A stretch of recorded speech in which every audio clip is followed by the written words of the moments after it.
Delta হোমের পেজের পক্ষ থেকে জানাই আন্তরিক শুভেচ্ছা। আজকের ক্লাস হলো সবচেয়ে গুরুত্বপূর্ণ টপিকস বহুভুজ। আর আপনারা জানেন বহুভুজ মানেই 1 নাম্বার কমন, কিন্তু প্রশ্নের প্যাটার্নটা কেমন হবে তার উপর নির্ভর করবে আমাদের 1 নাম্বার। বিগত প্রশ্নগুলোতে আমরা দেখেছি যে বহুভুজের বাহুর সংখ্যা, অন্তকোণের সমষ্টি এবং অন্তকোণের পরিমাণগুলো বেশি চাওয়া হয়। কিন্তু আজকের ক্লাসটি হলো যে যদি প্রশ্নে কখনো বলে যে কর্ণের সংখ্যা কত হবে, তাহলে আমরা কিভাবে নির্ণয় করব। চলেন তাহলে দেখি। এখানে আছে যে কোনো বহুভুজের বাহুর সংখ্যা n হলে কর্ণের সংখ্যা কত হবে।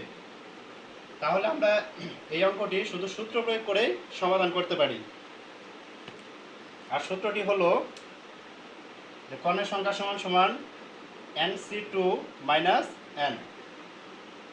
এখন এখানে সি হলো, আমরা জানি যে সি সমান সমান হলো কম্বিনেশন। যারা কম্বিনেশনের ক্লাসটি পূর্বে করেছেন তারা অবশ্যই ভালোভাবে অঙ্কটি বুঝতে পারবেন। আর উদাহরণস্বরূপ বলা যায় যে 6 বাহু বিশিষ্ট বহুভুজ হলে কর্ণ সংখ্যা কত হবে।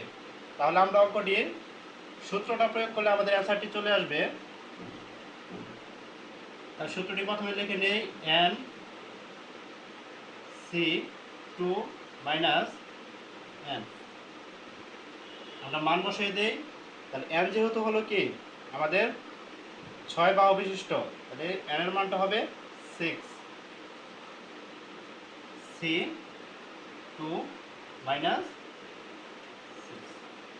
সমান সমান কম্বিনেশন নিয়ম অনুযায়ী যেহেতু আমাদের এখানে 2 আছে, আমরা লিখতে পারি যে 2 ইন্টু 1 আর উপরে লিখব 6 ইন্টু 5 মাইনাস 6 সমান সমান, তাহলে 5 6 30 আর হলো 2, 30 ভাগ 2 মাইনাস 6 সমান সমান, তাহলে 30টা 2 দ্বারা ভাগ করলে 15 মাইনাস 6 9।